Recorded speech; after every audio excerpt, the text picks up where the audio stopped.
That manufacturing section is called production department in a publishing house. Okay. So we will learn about the role, what is the role played by production department in a publishing house, what all kind of jobs you can get there in the production department, what are the important points that we should consider while designing a book, and different kinds of methods of typesetting, printing, and binding options also. Okay. So production department now production starts when actually the manufacturing part starts when the book has been commissioned, evaluated, and also the copy edited. So all main basically the main editorial functions are completed, and now the production department will take on its role. So they are mainly responsible for the physical appearance of a book and the manufacturing part of a book. So we can say that they take the role from starting written book, loosely written book, in fact, to a finished book, to the proper binded book that we see in our hand in the market. Right? So this will cover how sorry, okay, how a book gets converted from the loosely written, or we can say now, as nowadays we get everything in soft from the authors also. So the soft word files to the final print paper.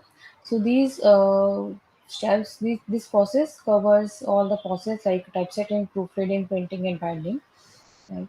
So it depends actually on the size of a publishing house, right? Whether it is small or big, that typesetting, proofreading, they are being done in a single department, or whether it depends also on the choice of the publisher that they are getting these services by outsourcing their processes, or they are preferring to use their in-house team. So nowadays, most of the publishers are moving towards the outsource option. Uh,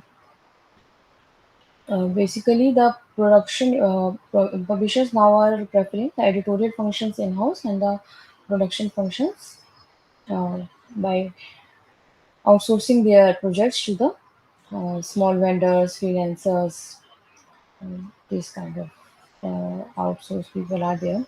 There are a lot of vendors and freelancers available for typesetting, proofreading, printing, obviously.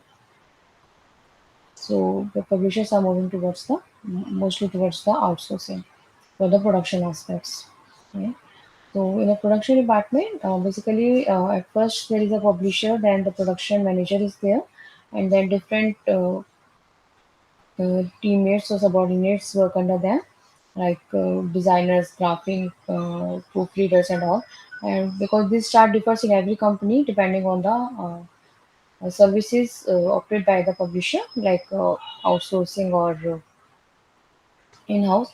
Sometimes it also happens that they appoint few managers or few project managers, you can say there, to manage the outsourced team, or to manage the different vendors, because uh, some publishers provide the end-to-end services to a vendor, that one vendor is doing the typesetting, proofreading, and further round of corrections at their end, and then providing the final file to the publisher. But some also you know, do the practice of like typesetting is done, then this typeset files are submitted to the publisher, and then the whoever is the manager there in the publisher, uh, they will again, they will evaluate the typeset files, and then they will submit to the proofreader. When the proofreading is done, then they will proofread, and then again the files will come to the uh, project manager in the in a publishing house. So this workflow or this organization chart or hierarchy you can see in a production department varies according to the services or practice followed by the specific publisher. So uh, the senior most person of a production department, that is the production manager, should it is expected from him or her that they should have a thorough knowledge of typesetting and printing, right? They should have good contacts in a publishing market, contacts with the vendors or the freelancers, right? They should be able to understand the expectations or the requirements of a book from an editor or from the if some specific specifications are from the author. They should be able to understand those, right? Um, because nowadays the publishers have their own finance softwares and all, so they are also expected to raise the invoices, and also they have to maintain a bit finance part at their end for the production aspects. Right? So they, as I told in the earlier session also, then the production department also keeps the estimate of the cost that is occurring in their production processes. So they have to be evaluated in that section also. Right. Just a second.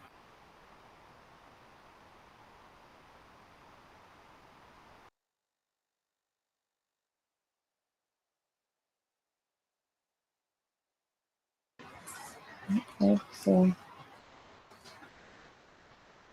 these are the qualities that it is expected that a production manager should have, right? Because if they do not have the typesetting knowledge, if they do not have the proofreading knowledge, they will not be able to guide or manage their freelancers, their proofreaders, or their teams.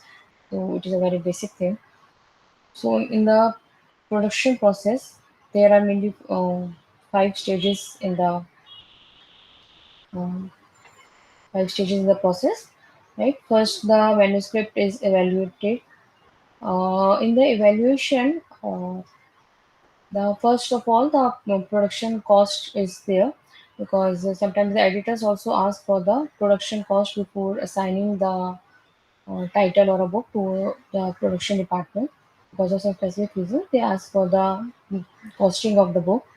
So the production department provides the costing as per their processes, as per their production processes.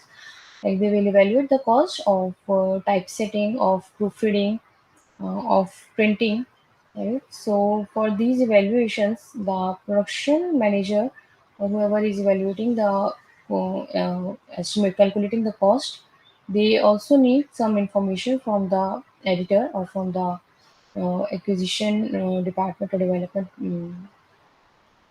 department.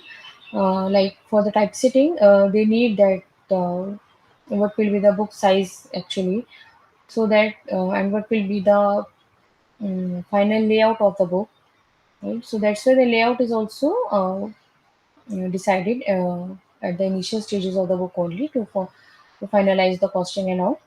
So if they know the size of the book, they know the layout of the book, then only the production department can estimate the can calculate the cost of typesetting, right? Because as I told that typesetting cost is paid, or typesetting rates are fixed on the basis of the size of the book, on the basis of the size of the paper that they are using, and on the depends on the layout of the book also. That if they are using the some specific size of a paper and they are fixing the book or page in some specific layout, that a rough estimate is counted is calculated that the book will be final book will be 410 pages or approx 400 pages, 450 pages, 300 pages. So based on that calculation, on the size and layout dependencies, they calculate the typesetting cost, right? And the proofreading cost, because proofreading is done on the typesetting is done on the Word files, because the copy edited files are provided to the typesetter. So copy editing is done mainly in the Word files nowadays. So word files are provided to the typesetter, and the typesetter formats the book according to the layout provided by the editor, and the final output provided by the typesetter is in the PDF, right? So that's why we have no specific size for the typesetter, and that's why we take the final book size. What will be the then accordingly we calculate the typesetting cost. But now the proofreading is being done on the PDF files. So we have some specific page range. We have specific number of pages that the proofreading will be done on 400 pages or 410 pages, 419 pages. So proofreaders are paid according to per page rate, and what will be the per page rate, and obviously according to the complexity of the book. Right? Complexity is considered in both typesetting and proofreading. In typesetting, apart from the book size and layout, the complexity is also taken into account. Complexity will consider the elements included in the book. Elements here I mean by like tables and figures, math equations. So because it takes the time and effort of a typesetter to set the tables and figures according to the perfect page alignment of the page alignment and all. So the number of tables, number of figures, and maybe boxes are also there. So tables, figures, boxes, equations, and complexity of figures and complexity of equations also. Alright, because some figures are like photographs, so typesetter has not to do much efforts, and they will just convert and the figures according to their typesetting platform, whatever they are using, and it will give the output. But if the figures are not given in a proper format by the author, or they are the graphs or flow charts. So the typesetter also needs to redraw the images. Sometimes there is a map, but the labelings are not very clear, not legible. So the typesetter may need to redraw the images of figures or relabel the images of figures. So, and equations also, if the equations are totally being rewritten by the typesetter, they're not being the equations are not in the format that are easily convertible, so they will be considered the complex manuscript. Right? So the typesetting and the proofreading, according to the nature of the manuscript, the complexity also differs for the proofreaders. So, according to the complexity, according to the nature and size of the book, all these factors are taken into account while calculating the proofreading and the typesetting cost. Right. Now, the last term for the cost is printing cost. In printing cost, obviously the size of the book, because size of the book will affect the size of the paper. Right? The final page count of the book, what will be the approx page count of the book for causing the initial stages. We cannot get the exact page count, but we can have the approximate page count. Plus minus 10 or 15 pages are variable, right? So the size of the book, the size of the paper, the final page count of the book, because final page count will affect the number of pages or number of the they will have to buy the printer will have to buy those specific number of pages. So number of pages will affect the printing cost, and obviously the quality of the paper. That what quality of the paper we are going to use the in a specific book. Okay? For the text, for the main book, for the text part and for the cover part, obviously the quality of paper is different, right? So cover quality obviously is far better than the text paper quality. So according to the quality of the paper, and because of the quality of papers and the printing options and all are covered in detail in the later units, so I'm not covering in much detail here. But I'm giving an idea that what all factors are responsible for the printing cost. So all this information is provided by the editor to the production department while they transmit the project, book or title, whatever you want to say, to the production department. All these information is provided by them, by the editor to the production department, so that so that they can evaluate the cost and all. at their end correctly, right? So these kind of this kind of evaluation is done at the production end. According to the production aspects, they evaluate the manuscript. If at all complexity will be there, what all production aspects are there to include, right? So this is the evaluation. After evaluation, um, they finalize the cost of the book and provide to the editor, acquisition editor, so that they can decide on the MRP of the book at the initial stages. Right? Because once the MRP is decided, so only after that the marketing or sales person can initiate their work. So side by side, the production work goes on, and on the other hand, marketing or salesperson also also work on their part, so that when the book is finally produced or finally manufactured, they can work according. They have something in their hand to sell in the market, okay, to promote the sales in the market. So after evaluating and after finalizing the cost, the book is typeset and all, and then the final printing is done. And after printing, the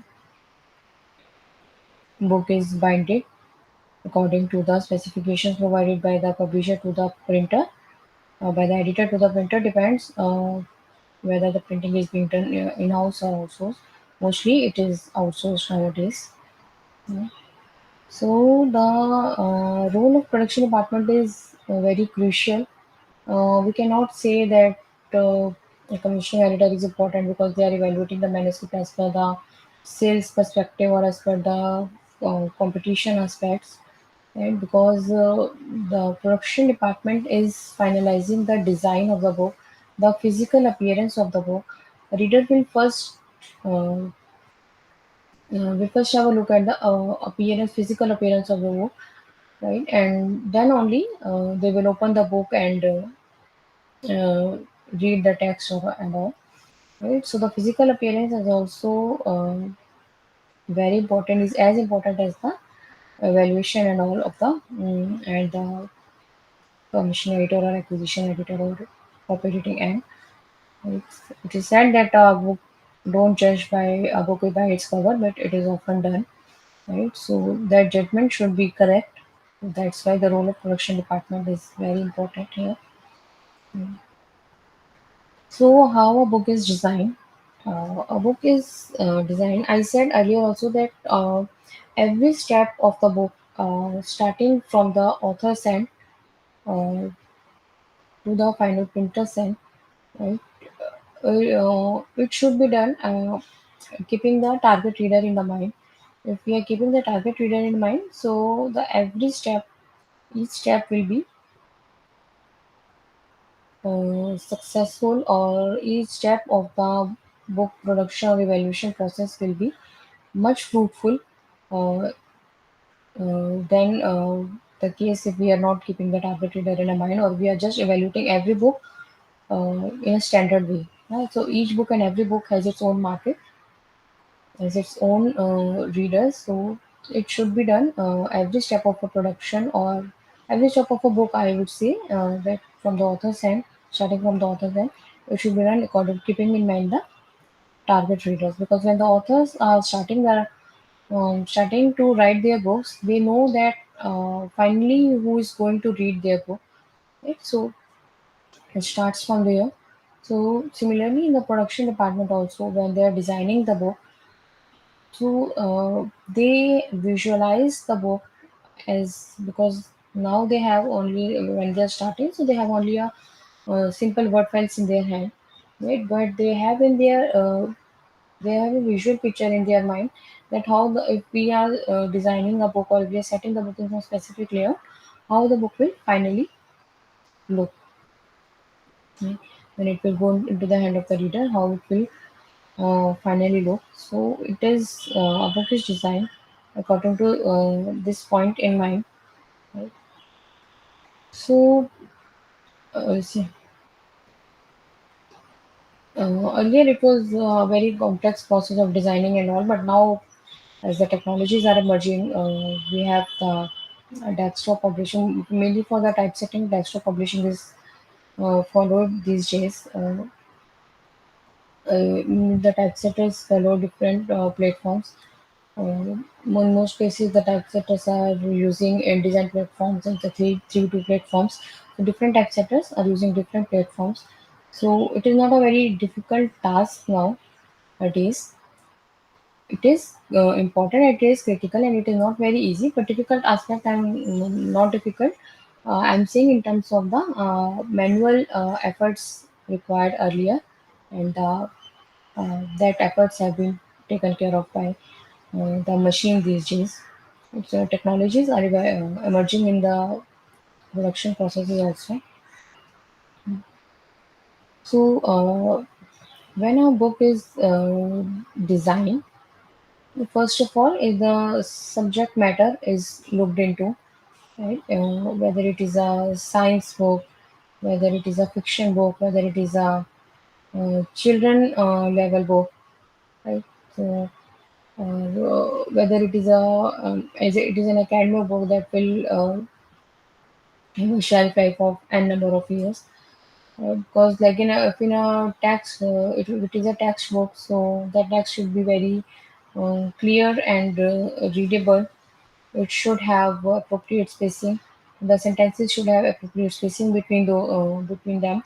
The characters of a word should have appropriate spacing. Right. The book should look very neat and very clear so that the students can read the content in the book if they want to read in a rush also, because at the time of exams and also the students are always in rush, right, at the time of last revisions. So the book should be designed, the font should be decided as keeping these things in mind. Like if it is a children book, so obviously the font and all should be bigger, should be more clear. It should be clearer than the textbook of a higher education level of a graduation or post graduation level. That should be more attractive. It should also have attractiveness.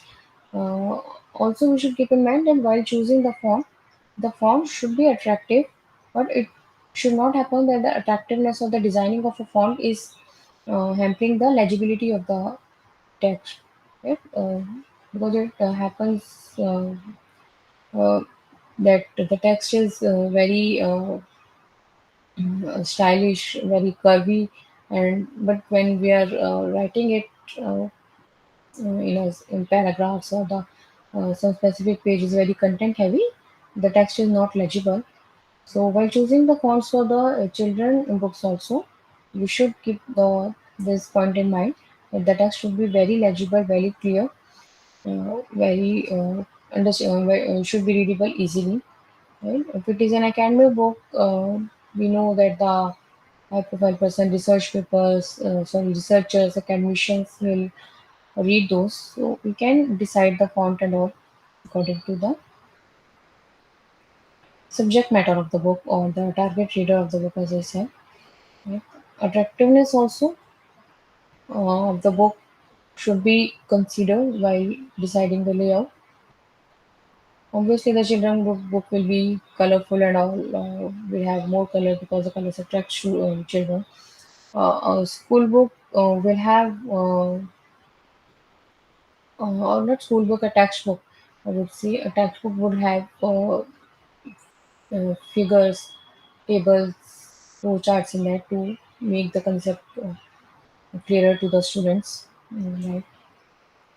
And also, uh, the economy of the publisher uh, or the purchaser or the reader also has to be taken in mind that if we are using more colors, obviously the cost will be high, right? If the cost will be high, the MRP will be high.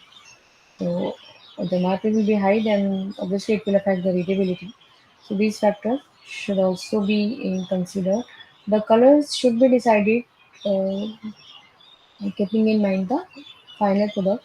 because some colors look uh, fine or nice when we are seeing in the soft version, but when it gets printed finally on the hard copy, they don't come very nice. So a production person should have the visual abilities of those, should have the knowledge or experience of these things. That's why only, because when the sometimes happen that we are sending the uh, files to a printer and the printer says that this will not come very good in printing, right? So it's better that these points, if they are taken into consideration initially, they the right decision can be taken at the right time.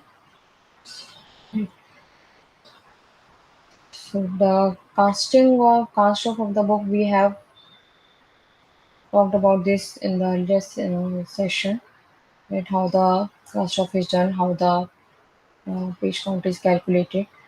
Cast off is basically the estimation of the number of pages of the book, that how uh, what will be the page count that will come when we in the final version of the book.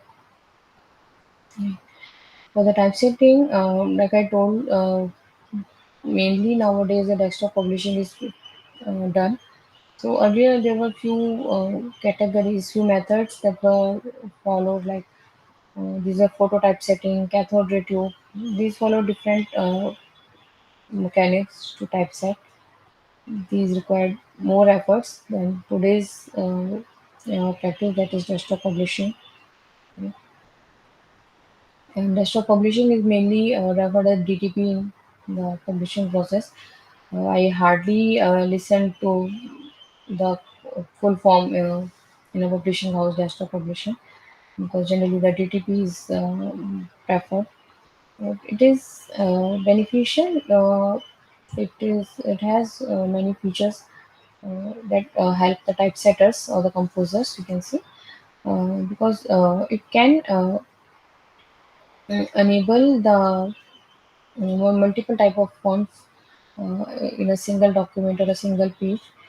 Because it is not that we have to use a same one font only in the complete book, because there are section headings also, right? There are section headings will have different font, right? The text into the some specific sections will have a different font, right? And if some computer coding is going, so for computer coding, we generally use Korean new font. So Korean new font will be there, right? So the fonts are consistent across the book. Like for the section one headings, we will use Times New Roman 16 PT, right? And for the uh, text under the section, we will use suppose Times New Roman maybe, or maybe Book Antiqua or Calibri in the 12 PT font. So these are consistent across the board, but on a specific page or in a specific section, the fonts can vary, right? Because like on a specific page, section heading will also come, then the text obviously will come under that, and then if the computer coding is going on in that page only, so a single page will have different fonts within it. So the DTP has the capability to use multiple type of fonts in a single document or a page without any much efforts. Mhm. The text and graphics can also be adjusted easily while using DTP. So columns, margins, adjustments, there are a lot of functionalities uh, that helps that composer to format the book with more ease and comfortability. And, then the proofreading is there. Right? Um, Proofreading is done after the typesetting. The basic job of a proofreader is to compare the two copies. Which two copies? One copy is the one that has been provided as a final product, not as a final product, has been provided by the typesetter. right, after typesetting the Word files, and one will be the copy that was sent by the copy editor to the typesetter. So basically, the input and output of the typesetter. These are the two copies. One is the input to the typesetter, and second is the output from the typesetter. So the proofreader,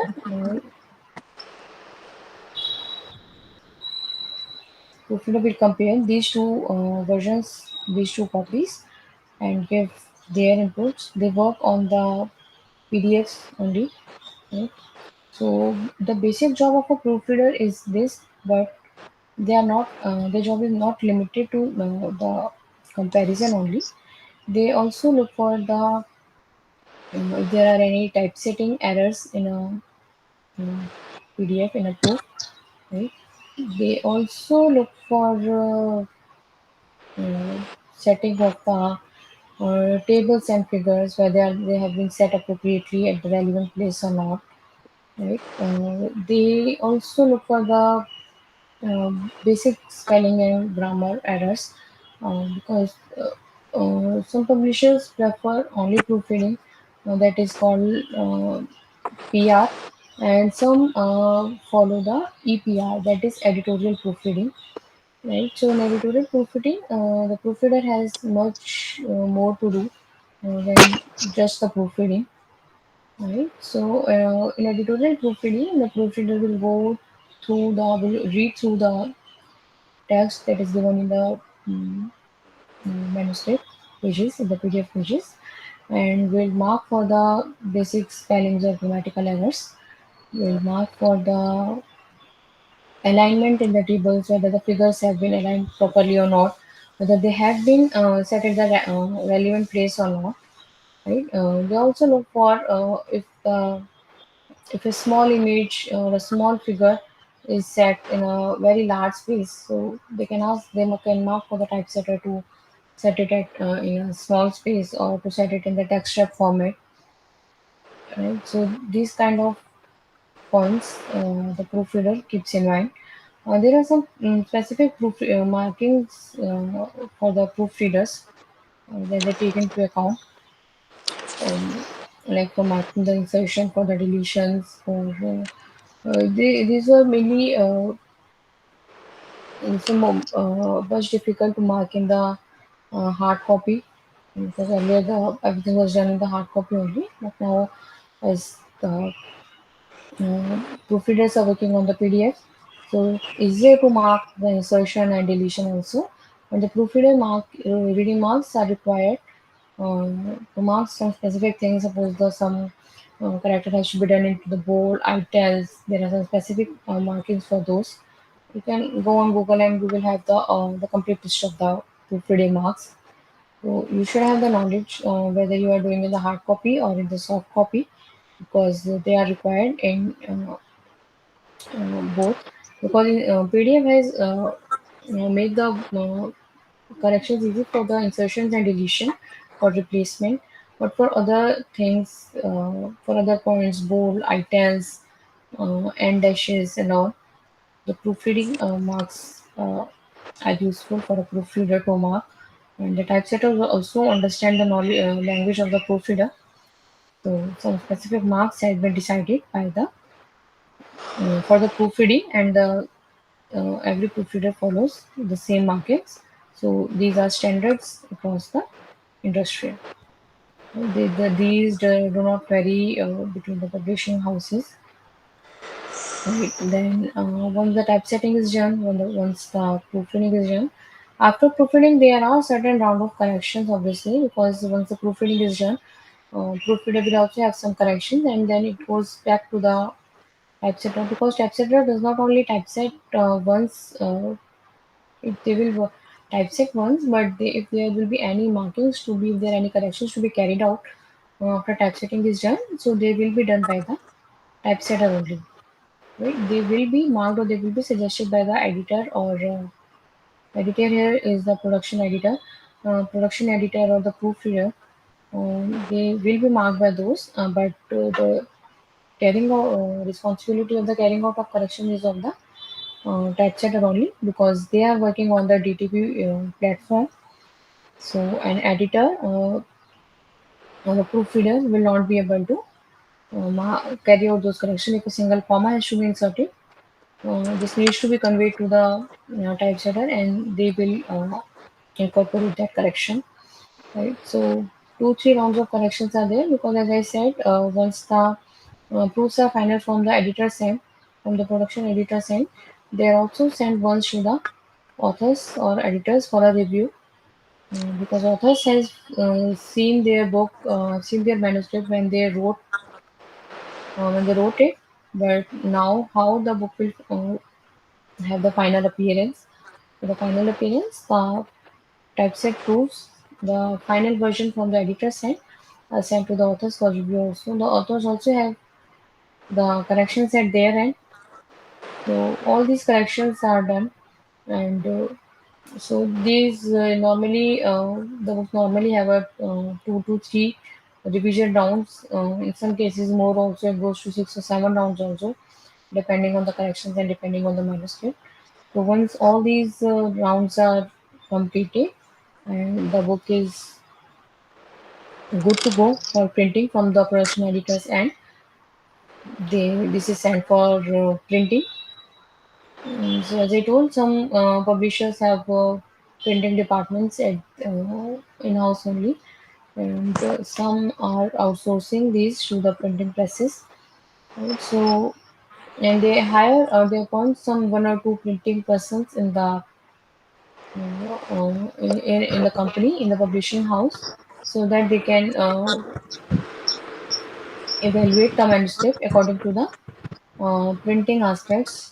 They evaluate the manuscript, the final manuscript that has got the go ahead from the production editor's end that it is good to go for printing. Uh, they run few checks. There's a called pre-flight checks at their end to analyze or evaluate that there are no issues in the there will be no issues in the at the printer's end. So these people send the final versions of the PDF to the printer, and printer accordingly process the manuscript, and the binding, printing and binding is done at the printer side only. There are different kinds of printing also, different processes of printing, and main processes are letterpress, offset, and global printing. Mainly, the printers are following offset printing these days. Digital printing is also there, right? Print on demand, because some publishers follow the print on demand, and it is very trend these days that the publishers follow the POD model. We have talked about this earlier, right, in the MBP1 session, I think, about the methods of or processes of printing. So the process to be followed also depends according to the specific book that how many copies need to be printed, uh, and what process will be suitable according to the costing of the book, according to the MRP of the book. Suppose there are not the print run is very small. Suppose we have only uh, have to print 150 copies, 200 copies. The print run is small, so we can also go for the digital printing. Um, that is the publishers are following these days print on demand model that I told. When they have the final book ready with us, they are with them, and when they get the specific orders, they print only then. So it is called print on demand model. If they have the printer in more like 1100, 2100 copies, more than that, the publishers go for the offset printing. So different books follow the different process of printing also. Printing process are in detail in the later units also. We have also discussed earlier a bit about the printing processes. So for the printing, the main unit of printing is paper, obviously. Right? So the kind of paper to be decided for book also varies. Papers are basically measured in GSM. The measuring unit of papers is GSM, right? But there are also different kinds of paper that are used, right? These are antique paper, art paper, mainly used for figures and photographs. Sometimes it also happens that our book is using the normal paper like 70 book paper like 70 75 GSM or 65 GSM, but for there are some photographs that they want to highlight, so they will use few pages for those figures or photographs only, and that will be the art paper, right? So uh, a single book can also have kinds of different types of pages in that. It is not that one book will have only one kind of paper, right? And obviously the cover paper is different. They will be thicker. The durable quality of the paper used for the cover will be more. Right? They will have more textures. They will have the capability of depicting the photographs or figures in a more appropriate way, because the covers have different colors, different images in those. Right? Like the paper used for newspaper and the paper used for book is always different. So there are different kinds of paper used, and this decision, as I told, it is taken at the very initial stages according to the taking the final MRP of the book in mind, that what paper will be used for the book. And so there are different kinds of pages. And the printer also, as I told, there are some signature pages also in a book, because for different printers or for different books, different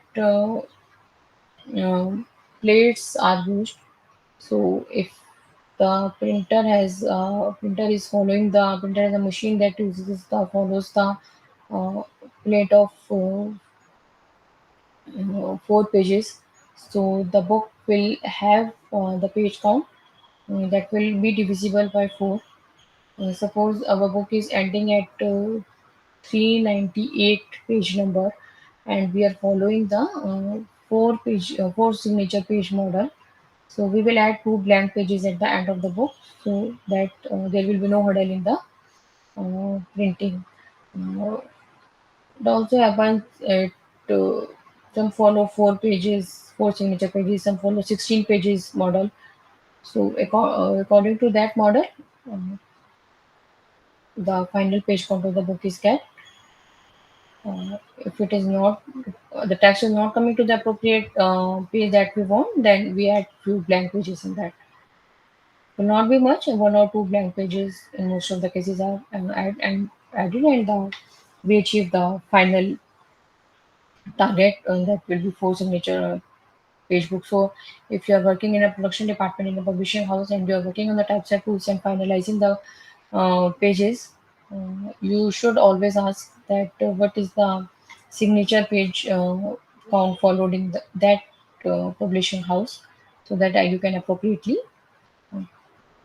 ask your typesetter at the final stage to add a specific number of pages, 4 or 5, so 2 or 3 pages, whatever is required, you can ask them. Because if the signature pages will not be added, it will be a problem at the printer side. So it is better to decide at the time of finalizing the proofs only at the typesetting end.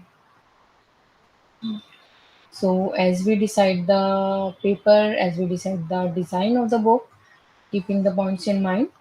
So these points also decide the binding of the book, that how the, because we now have the final printed pages, because obviously the one machine does not do everything, printing and binding and all, right? So once the printer has the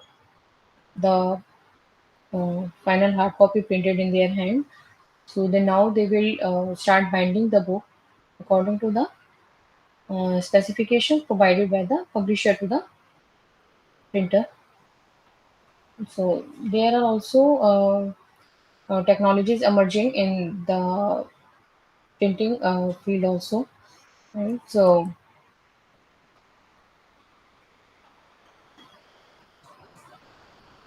um, right, so uh, the binding is decided. There are different kinds of binding.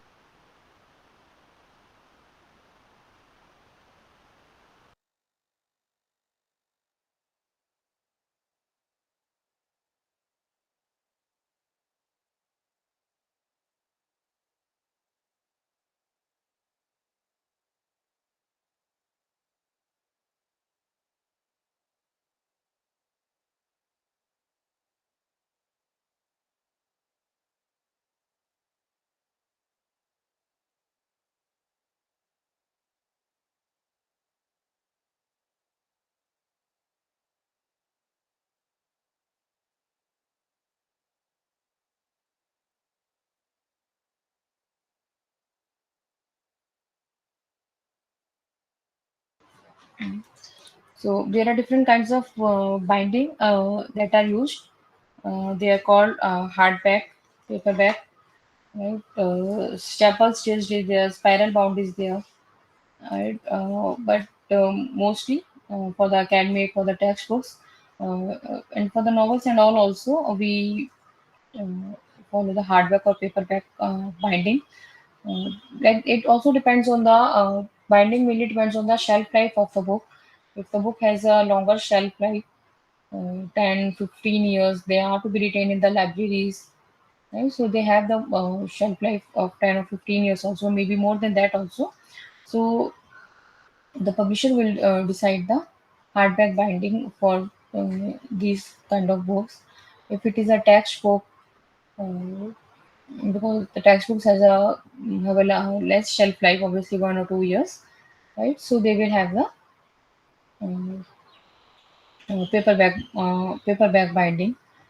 Right. Some textbooks you have also seen in bigger size and in the hardback format, because it also happens that a textbook has a lot of pages in that, right? It will like science books, and at the higher level, at the higher education levels, the books are thicker. So if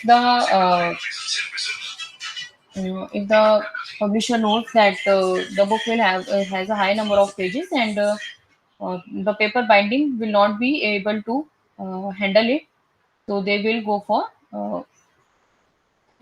hardback binding also for the textbooks, right? So because the binding has a very much impact on the costing of the book, and it costing of the book obviously affects the MRP, right? So this binding process is decided at the very initial stage.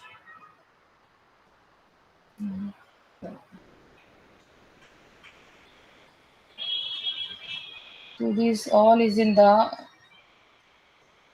first unit we have. If you have any queries or questions, you can please ask.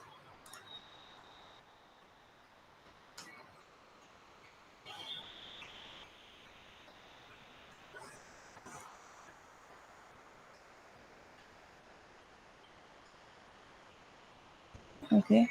So the second unit is on book design concepts. Do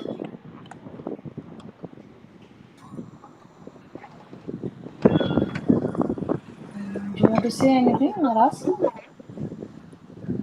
Yeah, tell me. But when can we get our course books, and when can Your we get voice is not very clear, Dheeraj. Harsha? Now am I audible? Yeah, it's better. Yeah. So I'm asking when can we get our course syllabus book and assignment which we have to complete? For that, sir, it would be better if you would be able to answer regarding this question.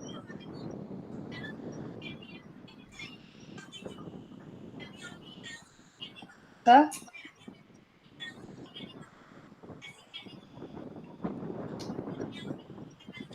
think sir would be better able to answer this question. Yeah, I can Yeah, understand. so I'm not actually involved in No, these because you university you taught us processes. very well, and we need some reference to read it. Yeah, obviously, and it is good that you have the study material in your hand so that you can refer. And because Yes. sometimes there are very mechanical thing or the terms those are given, so it's better to Last refer time, the what happened books. is we had attended the lecture, but after 2 years, I got the syllabus book. Oh, is that the Yeah. case? Yes. So Okay. that is why I'm so sorry. I'm asking this in between. No, no, it's fine. Obviously, those people very rare occasion. But I think when sir will join or sir will be able to answer, he will answer. It's better you type your question in chat so that whenever sir will be available to see, then Okay, you I'll can do that. answer. Right? Yeah. Yeah, it will be Yeah. better. Thanks a lot. Yeah. Great. So, if anybody has any question, okay. So we'll move forward then. The second unit is basically on the how the book design, that is I am talking, I have used the term layout and all, the how the layout is decided of the book, that we will talk about now. Okay, so in this unit we will talk about what all the processes are followed in book design, what all inputs are given by the editor to the typesetter. These kind of points we will cover, and how the book size, book font type, how the cover is designed, these kind of points we will cover here.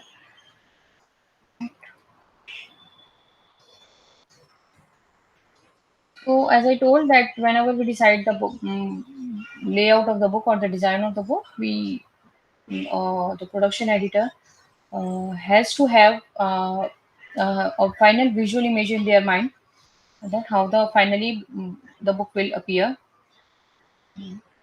So uh, how the layout is decided, right? If I think I have told this in earlier session also, in brief, that when the copy editor has done their copy editing, they provide those final copy edited files to the production editor. Right, production editor evaluates at their end. So if you are a production editor, you also should have the editing skills, right? So that because if you will not copy edit the manuscript, but you may need to review the copy edited manuscript. So if there are any flaws in the copy editing and all, you will need to convey those to the copy editing and get that corrected by the copy editing team. So if you are production editing, you should have those skills also. Right?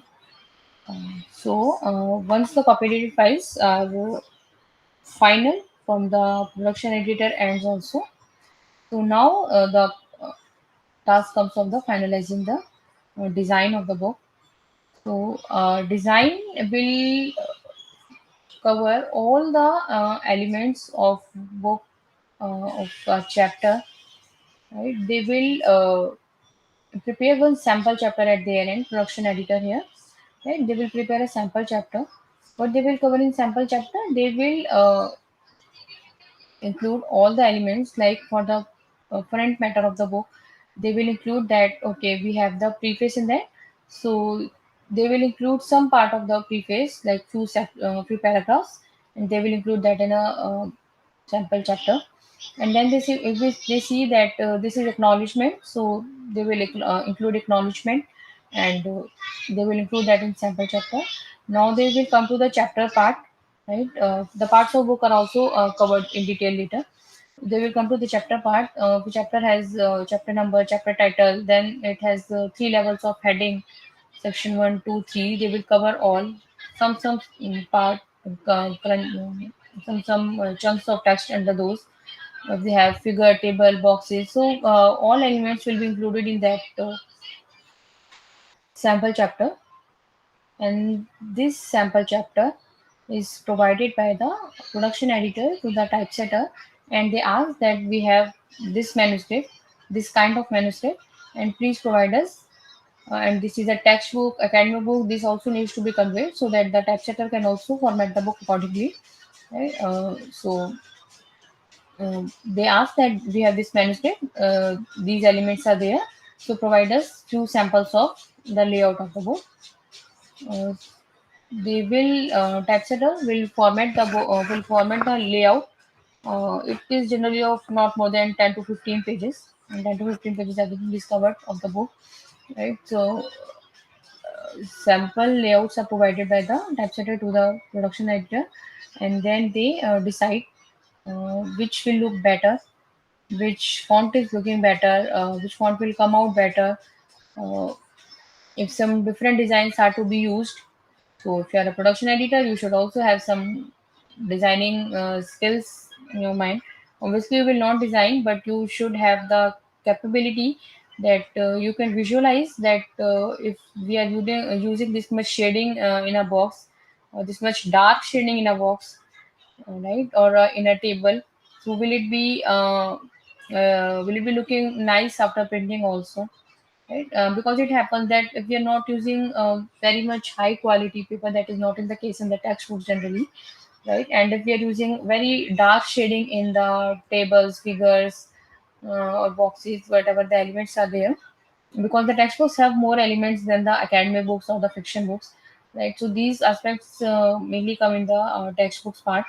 So if we are using very dark shading in those, what will happen? It will look very nice when you're reviewing the soft copies, but when the printed book will final printed book will come in your hand, you will see that there are impressions on the back part of the book, sorry, page, right?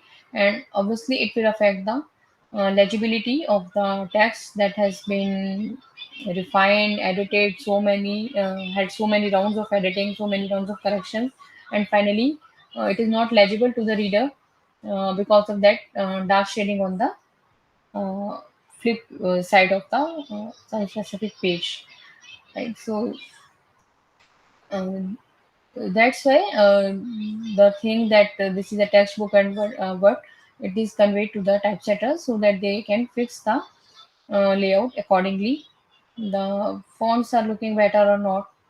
Right. Sometimes it also happens that suppose a publisher is dealing only in textbooks, or suppose a publisher is dealing only in children books, textbook, but one section is of children books and one section is of higher education. It also happens that one section they are in higher education only. That one division is working only in the management titles. One division is only working in the science titles. So they decide they fix some standard templates for the science books. Like in science books, we generally have the uh, more clearer figures, right? Tables may not be more there, but figures will be there, right? Simple text will be there. And obviously if it is a textbook, then it will have some question answers, some exercises at the end of the chapter, right? If it is a management book, it will have uh, more boxes in that, because in the management book there are more instances of case studies and all, right? So publishers also follow this practice that they fix some 7 to 8 templates for a specific subject, and a production editor or a commissioning editor sometimes decides on that some according to the only among those templates they will follow template 1 for this book, we will follow template 4 for this book, right? So and the templates are decided or already as, so they just pass the final file copyrighted file to the typesetter, and we say that we will follow the template 4 for this book.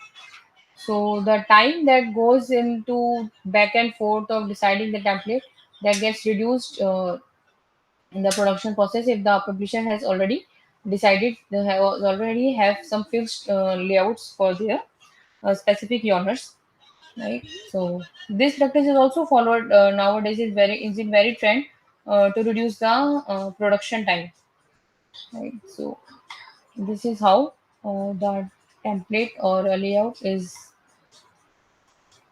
This is the process that is followed for finalizing the template or layout of the book. Right? Uh,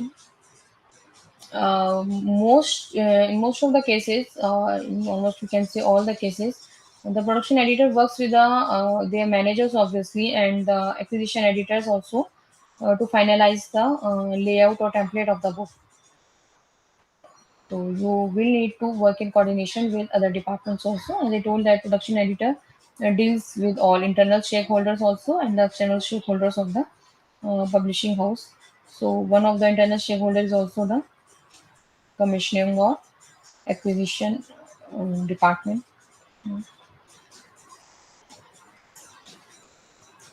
So now once the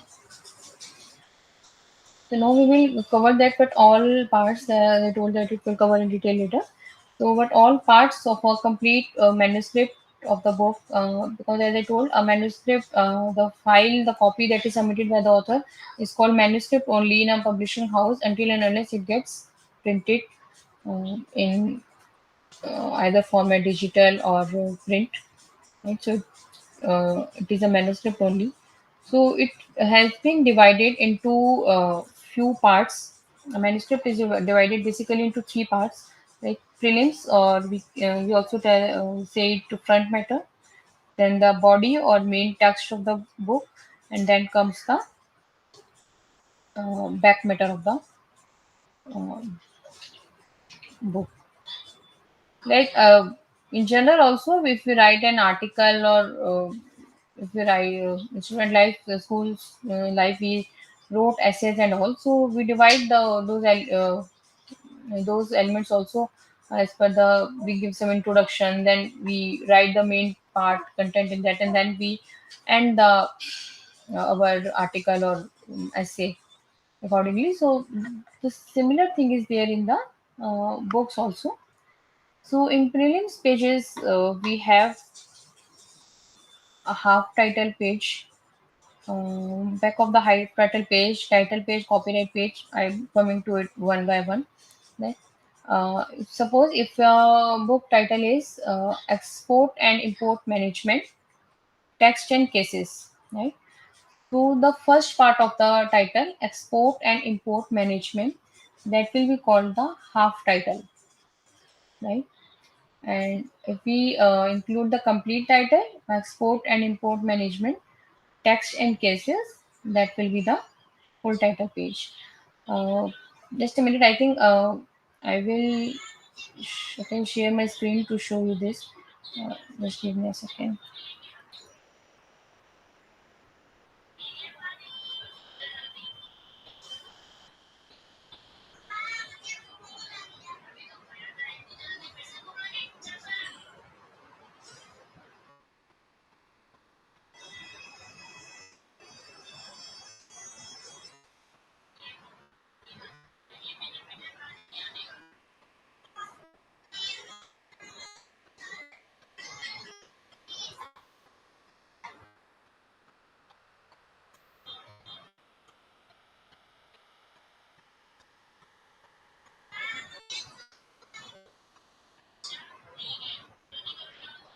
Uh, Hope you are visible to able to see my screen.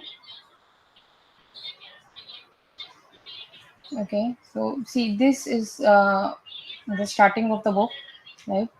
So this page is kept blank. This is the half title. We call it the half title page only. It will cover only the half title of the book. It is called half title, right?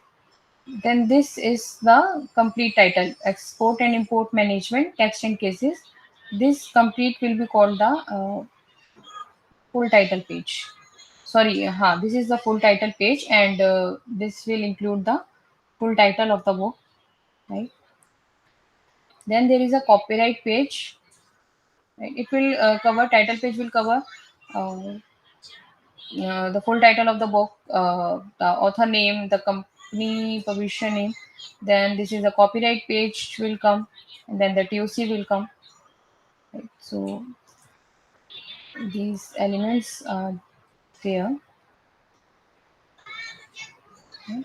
So you have seen the half title. The back of half title page is kept blank only.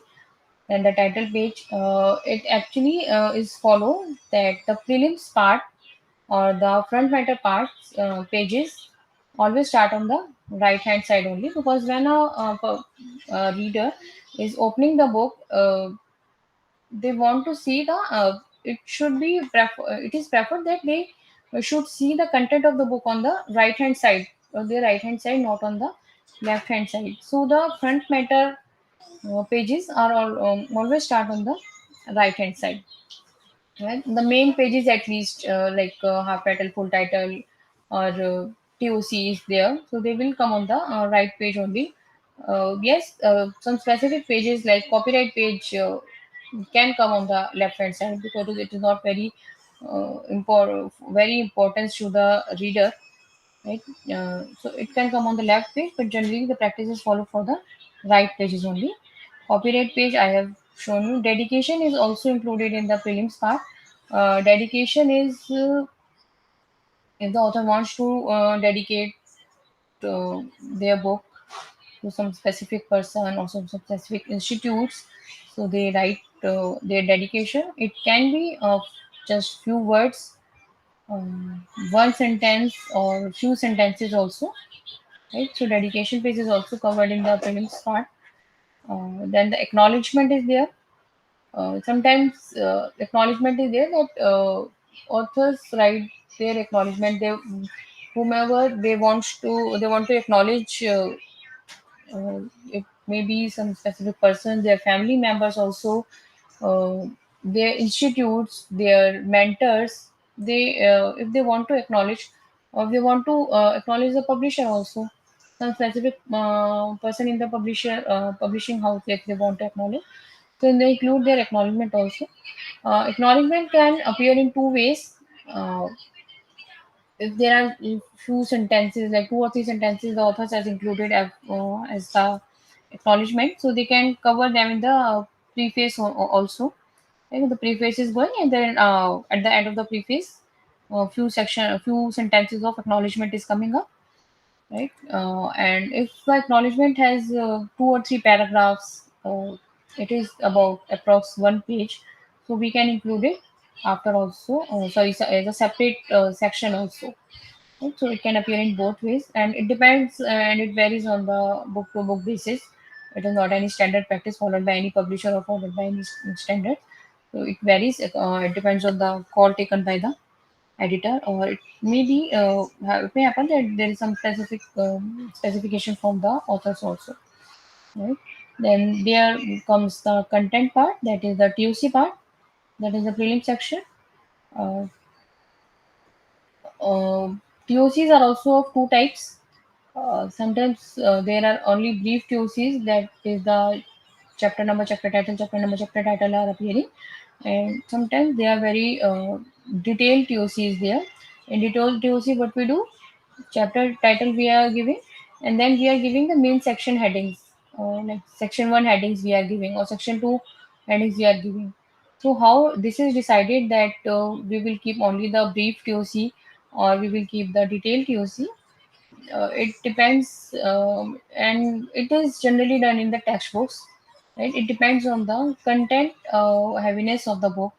If the book has so many terms or so many sections included in a specific book, mainly in the science book, there are very so many terms or concepts, or in normal humanities book also it can happen, or management books also happen, that if some specific book has so many contents or so many subjects under it, has covered so many keywords are there, so we can cover the uh, section headings in the TOC.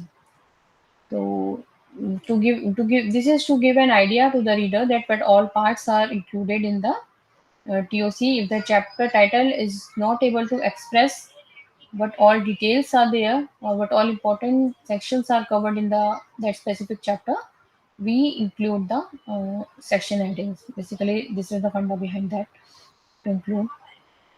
Yeah. Then after the prelims, and this prelims is a zero error zone. This should not the publishers don't afford a single error in these pages. Specifically in the title pages, in the copyright pages, you should not, you must not, in fact, any kind of error.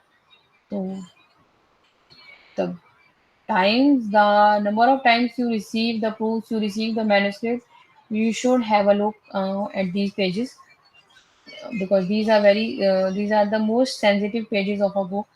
Like because the copyright page, if in a copyright page we include ISBN or the copyright information of a book, if this goes wrong, so it will be a huge blunder at your part, right? If there is a spelling mistake in the author name, this will be a huge blunder. The author will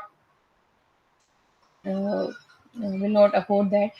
Like, it may happen that your books have been printed, but there is a mistake. If you find the author name in the preface pages or in the cover pages, you may need to reprint the whole stock, or maybe that specific page for the whole lot of the book that has been printed already. So be very careful for these pages. And because in the text part, if there is a spelling errors versus are not affordable. If there is any, you have missed a comma, you have missed some punctuation error or some grammatical error also, I would say. If in a 500 page book, if on a page some grammatical error is coming up, so it is still affordable, but not in the prelims pages.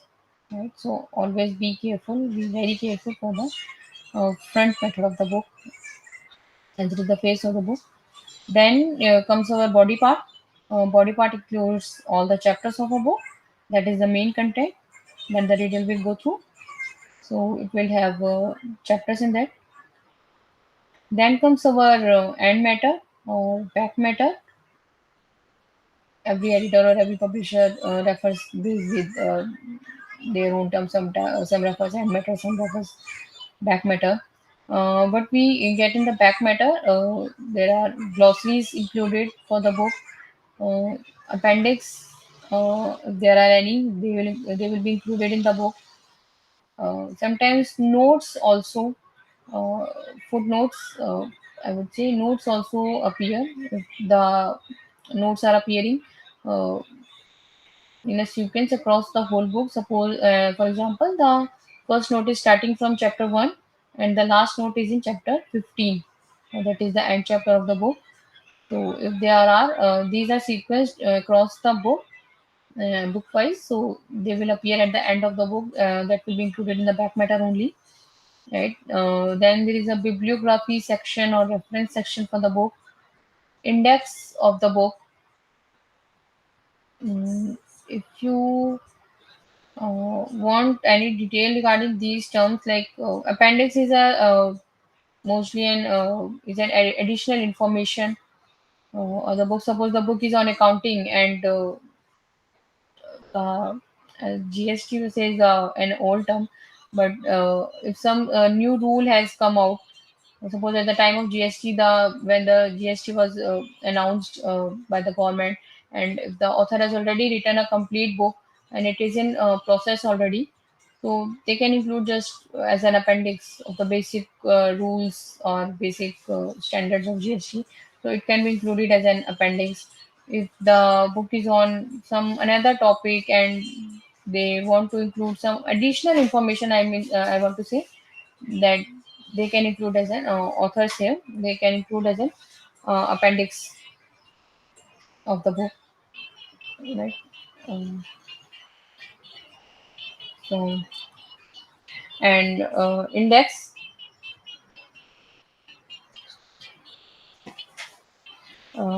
of the book. Index are the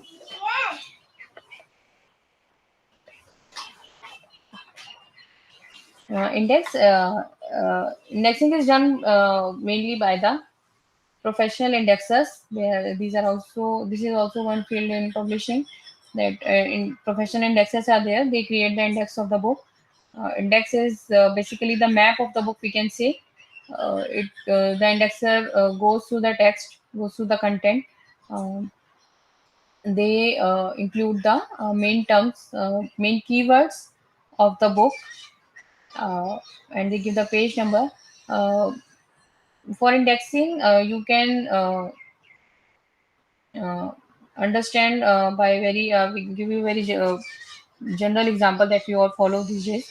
The Google thing, the basics of the Google, the at the background indexing is working only, right? You write some keywords in the search bar of the Google, and then you will get the page link of pages that, and then you go to that specific page you want, and then you get the information.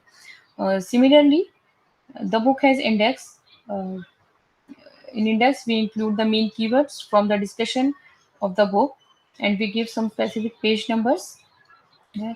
So in the printed version, you will see that okay, hemoglobin is written, hemoglobin is written, and then by side of that, it is written that on page number 52, this term is there. You will go to page number 52 and will look for the discussion about that hemoglobin, right? But if when the book, as now the publishers are doing both digital and print version, so if you are seeing in the digital version, so there will be a link of the page. You will click on that 52 page number link, and you will go to that specific page number, and then you can have the look at the specific discussion you want, right? So indexing inward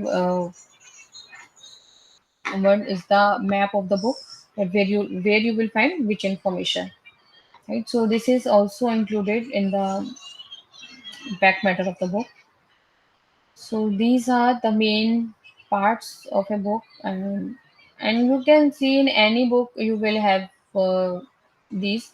Obviously, in if you are looking at the fiction books, or if you are looking at a very uh, small grade children books, you will not find index and all there.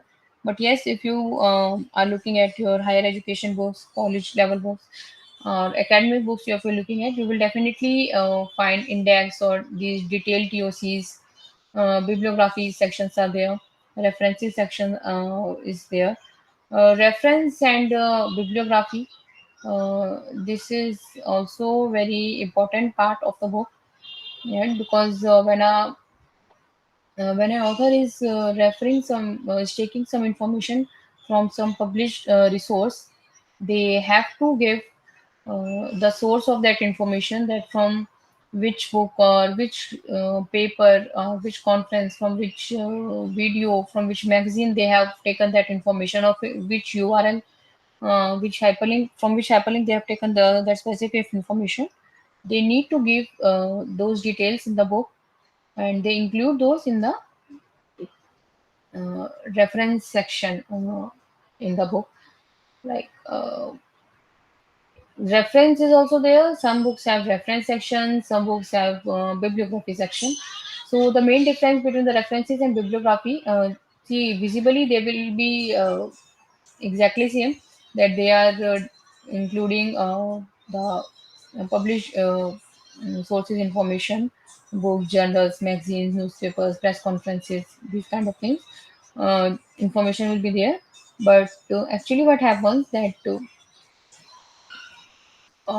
if the author is citing any reference, is citing any source in the text, it is mandatory to include that uh, source detail in the reference section, right? But in if something, if some reference is included, or if some source details are given that is not in the text, then it can be named as it is named as bibliography. In short, we can say that in the reference section, every source detail that is giving in the that is appearing in the list, in the reference list, they must be mentioned in the content somewhere, right?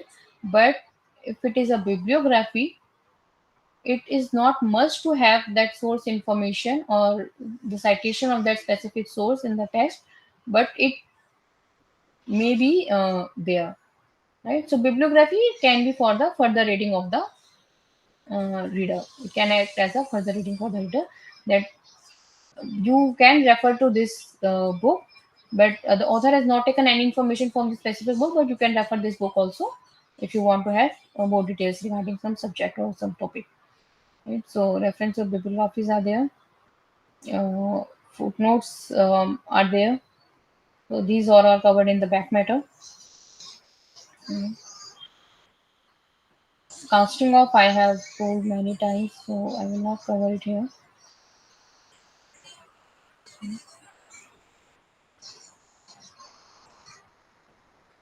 Yeah. One is copy editing, and one is copy fitting. Actually, the term is copy fitting. Copy fitting is the term that we have some specific space on the page, and we need to fix that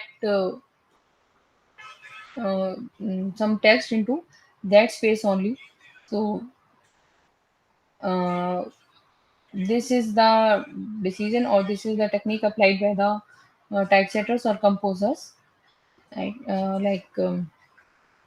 It happens sometimes that a complete book has been typeset or almost at the final stages of the proofs, but suddenly a change has occurred that needs to be carried out in a book, and it can reduce one page of a chapter, right? Supposing the book has 15 chapters in it, and in chapter 8 there is some change that will affect the page of one page of that chapter, right? So if the chapter one page is reduced of that chapter, so obviously the page numbers of the subsequent chapters will get affected, right?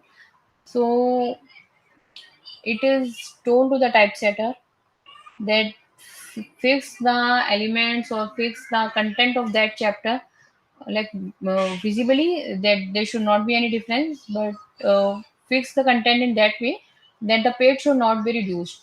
We are reducing the content, but the pages should not be reduced.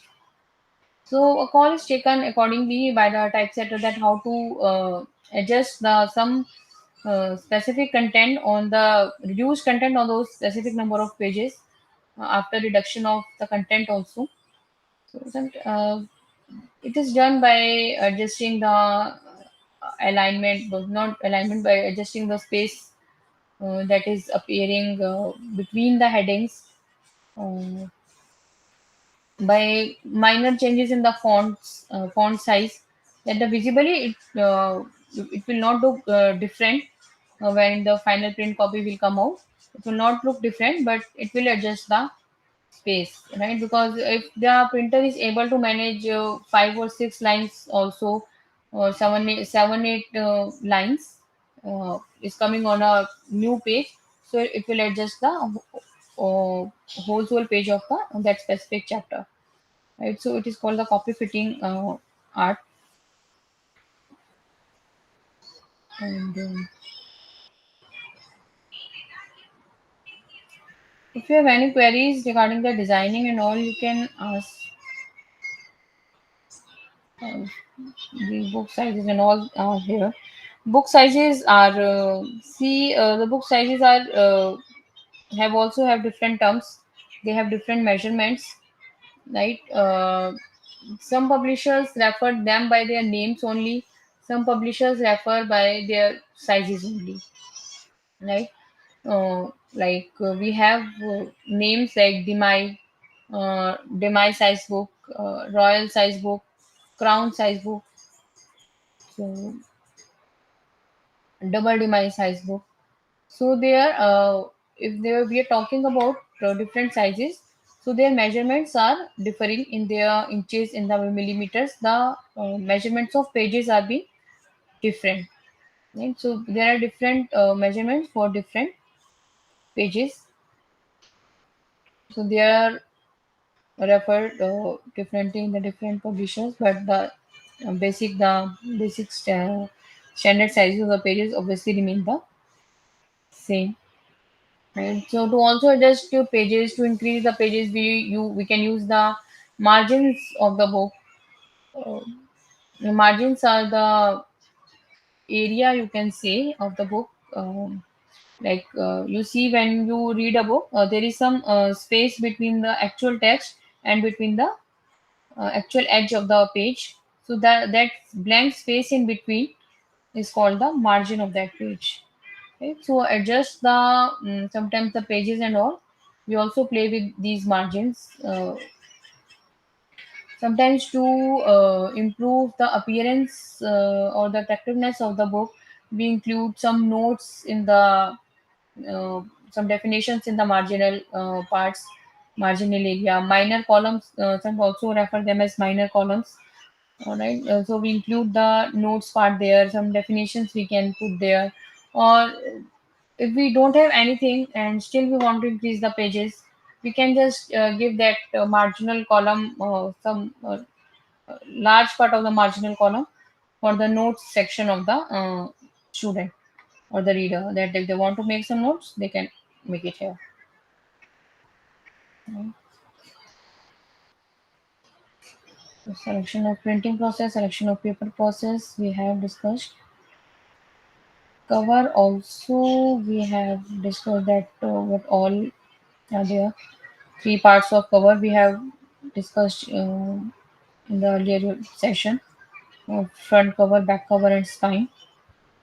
So I'm naming these here because these are in your units, but we have covered. So if you have any doubts or any queries from the last session, you can please raise them.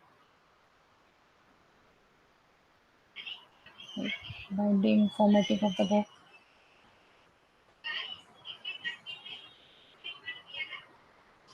So, like for the sizes of the book, as we have different names, like I told you, Demai, Royal Crown, Double Demai. The pages that we are using in the book also, according to their measurements, according to the fixation, their sizes have also the page sizes have also different names. They are broadside pages. These are folio pages. Folio pages normal in common that you are seeing in your book, in your textbook, whatever textbooks you are reading. uh, Folio pages are that one page have two sides, like 471, 471 page have the text, then on 472 page you, sorry, versus that, yeah, so 473 you will have some text, and then on back of that 474 you will have some different text. So when a page is folded once, right, and it will give you four pages, right, front back, four pages over. So it will call folio pages. The folio pages is a very common and that you normally see in your textbooks, right. Another pages are there, quarto pages are there, october pages are there, double pages, quad pages. They all vary according to their sizes. So you, for the exam purpose and all, you will have to maybe memorize these measurements and all, uh, because these are the figures, and you will have to memorize that in double size. uh, you will have 22 into 35 inches, 25 into 4 inches, 24 inches. So these you will have to memorize you if the question is about the formatting of the page of the book or the sheet of the book. So you will have to describe and name all these. These are actually about 8 to 10 categories they have.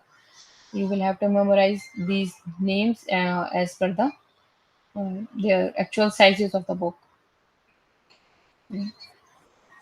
So when everything is done, everything means typesetting, formatting, final version is done, final proofing is done. The final files are handed over to the have been handed over to the printer. Then printer, it does not happen that printer has got an order, has got an assignment that this print this book.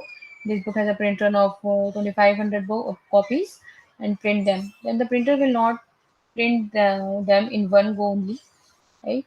What will they do, because it also requires efforts and times and cost, obviously, at the printers, and also to print these many copies.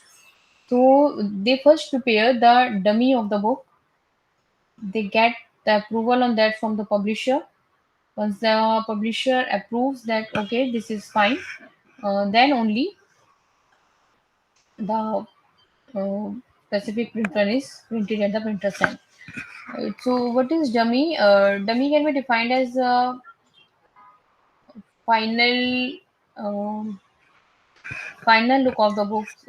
Basically, a sample book is printed, right, and it will cover all the elements of the book, that specific paper that is to be used, that specific binding that is to be used. Everything will be as per the final specifications provided by the publisher to the printer. These dummies, one dummy is prepared, right? Everything binding, cover, everything will be the same as per the specifications. And these dummies are prepared and they are sent to the publisher. The publisher, at the publisher end, work is done. Basically, the main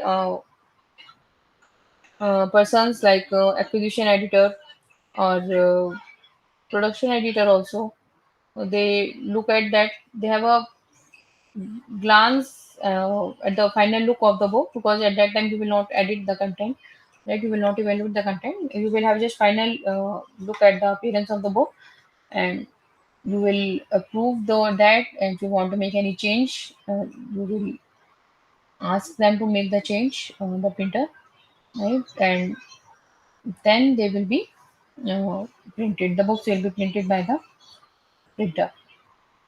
Okay. So we have covered 2 units here. Okay, if you have any doubts, you can please ask.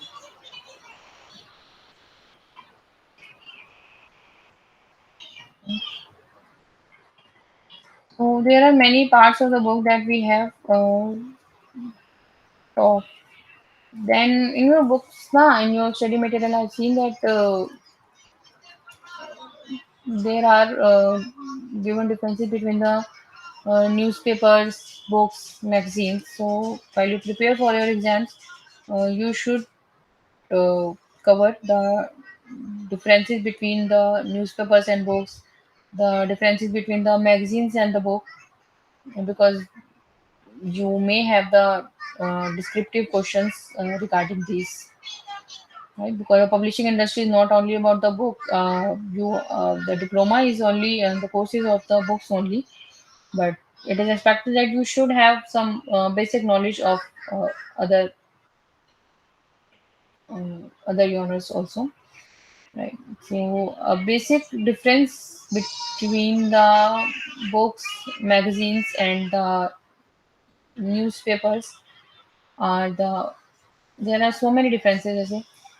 The first difference you can say about the frequency of them in the market. Like books are one book is published only once, right? If it is being reprinted, then it will become reprint, or it may have subsequent edition, second edition, third edition, fourth edition.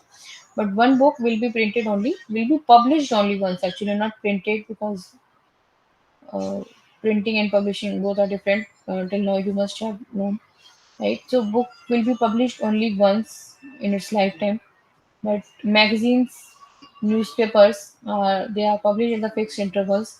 Magazines can be bi-weekly, they can be monthly, right? And newspapers are occurred on the daily basis.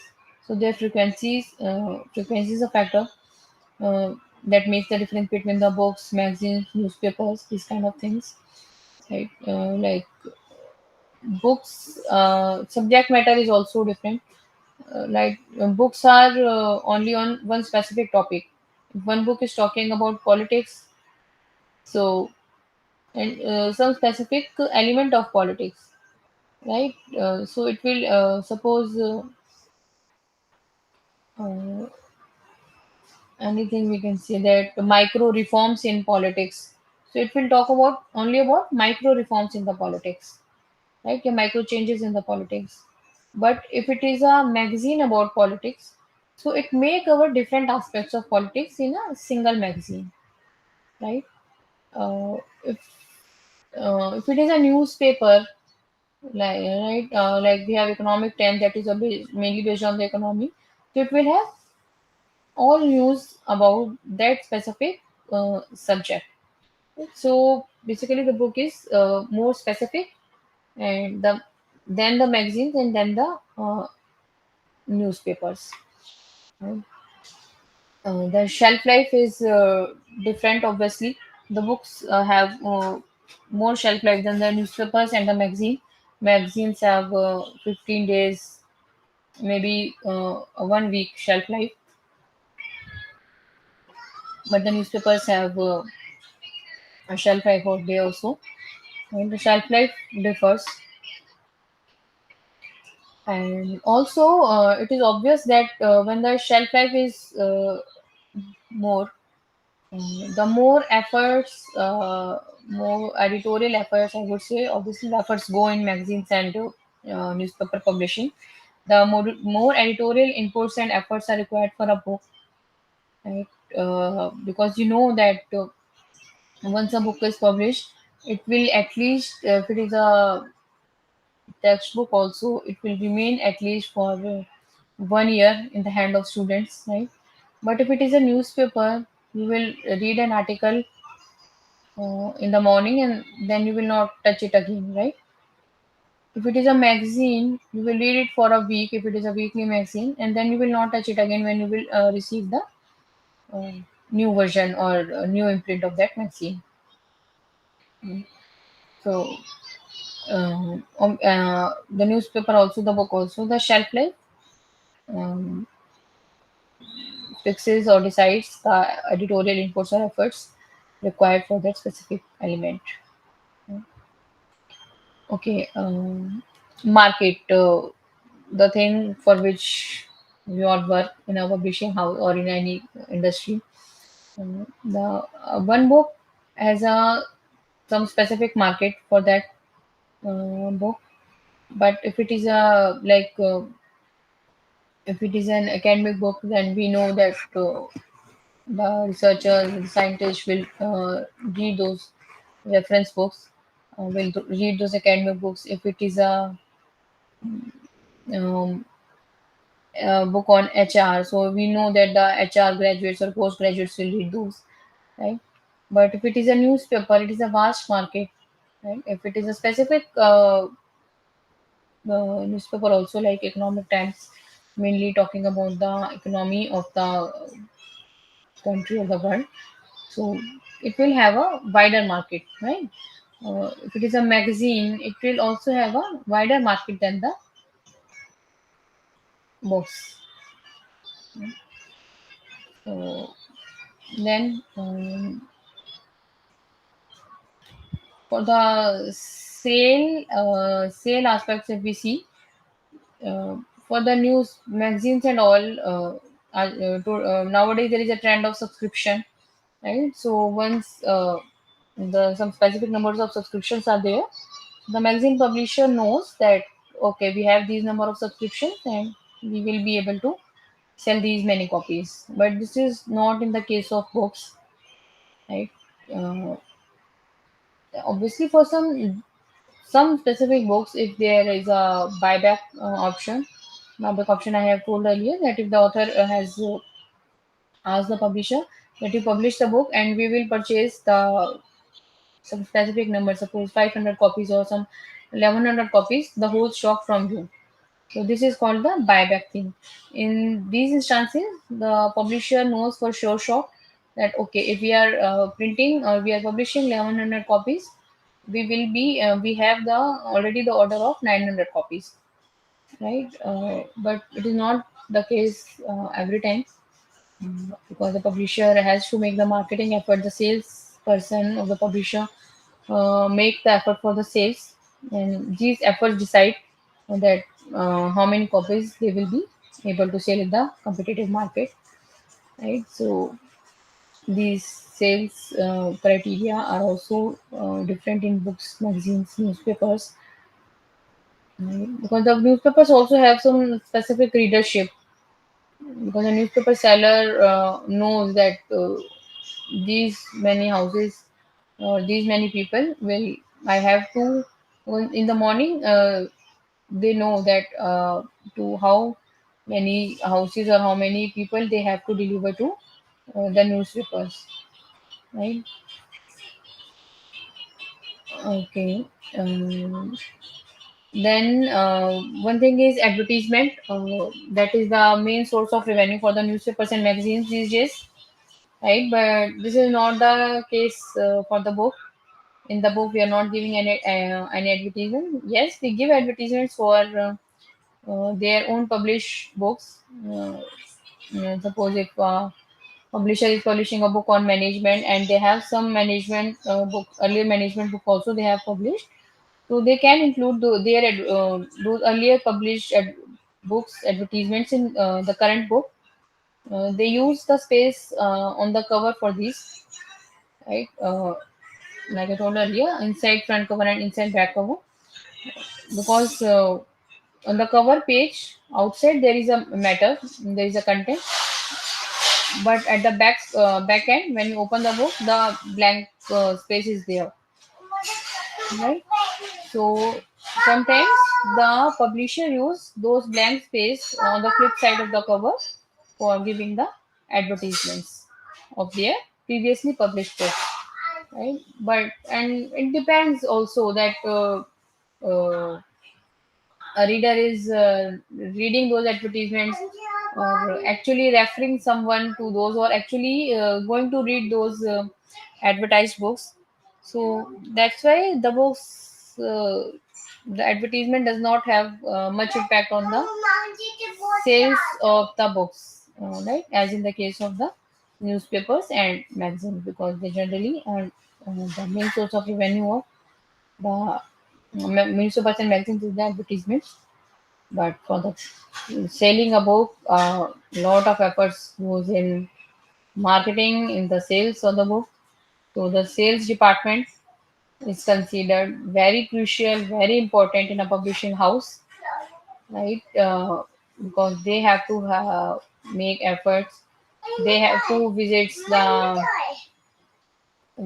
universities, the target readership of the book to be published by the publishing house. They have normally the fieldwork area only, and the nice decent fieldwork area, because they have to visit the decent places. Uh, if there is the publisher is publishing a academic book, they have to visit those libraries and all. But if they're publishing some academic, sorry, textbooks, they will visit those institutes and professors. Uh, so they will have.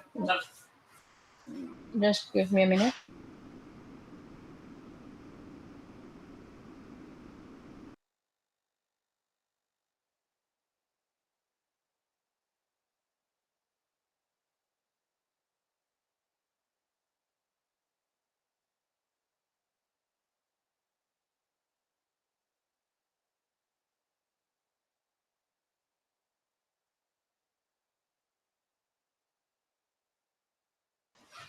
Right?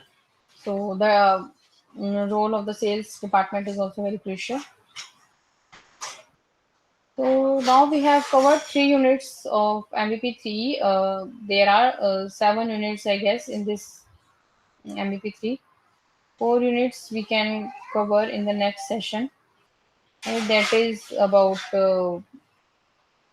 emerging technologies in the production and all. So we can cover that in the next section. Binding and all, printing, binding, these kind of things are there. So if you have any doubts, any queries till now, you can please raise, or if you want to write in a chat, you can.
Okay, there is a question that what is ream?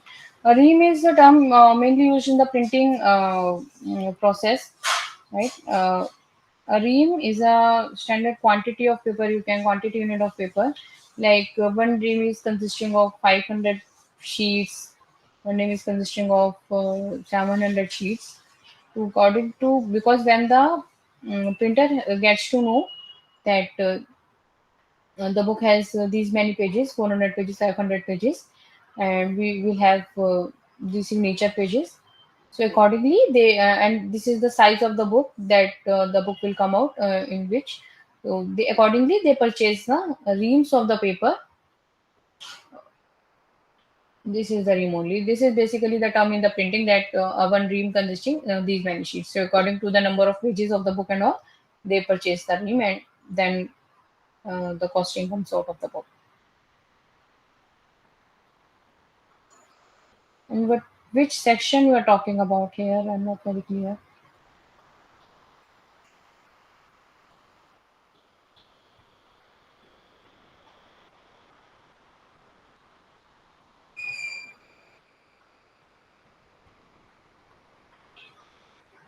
Okay, if nobody has any queries, then I think we can close the section session and move further on in the next session.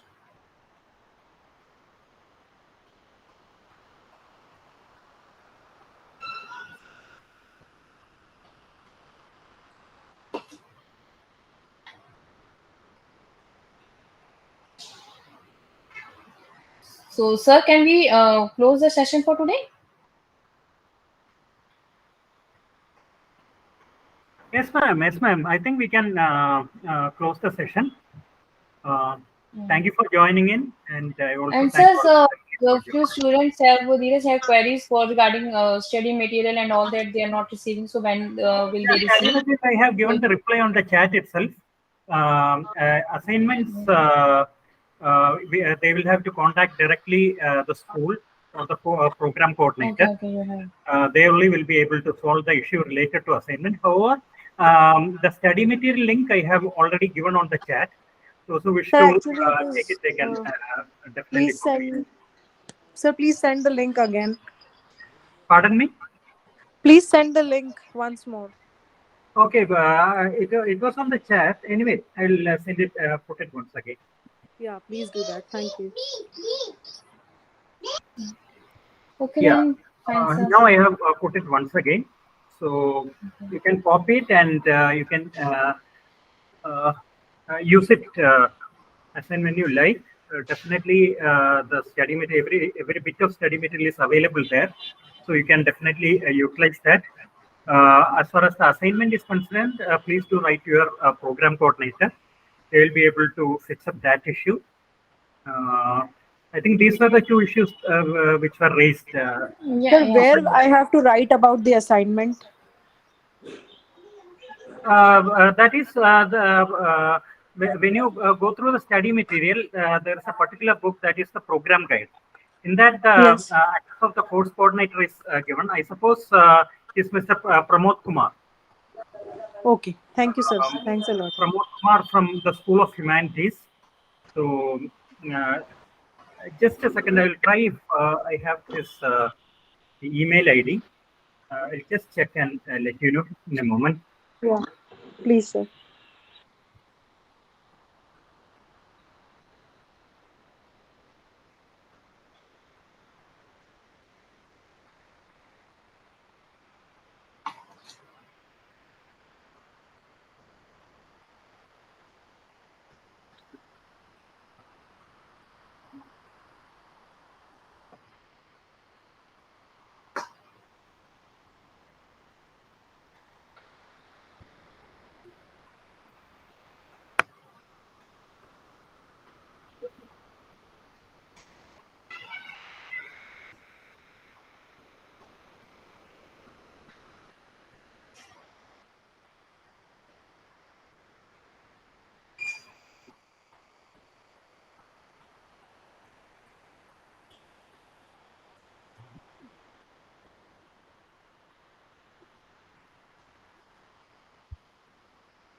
Yeah, I'll put his email ID on the link, on the chat further.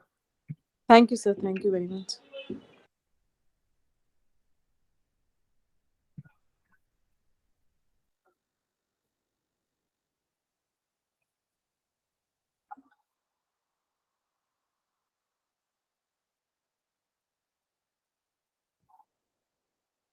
I hope you got it. So you can send a mail to him uh, expressing your concerns with regard to the assignments, and Thank you, sir. he being the course coordinator, he will be able to set it right. Thank you very much. So I think the rest of the issues have been solved, and study material also. Uh, I'm sure you will be able to download everything from that link which I have given. All the study material is put there. And Vandana Madam, as usual, thank you so much for your very prompt response and for taking these sessions. We definitely look forward to your session next week as well. And I Yeah, also sure. request each and every one of the students to join in at the same time next week on Saturday, that we can have another very interesting session. Thank you, Vandana.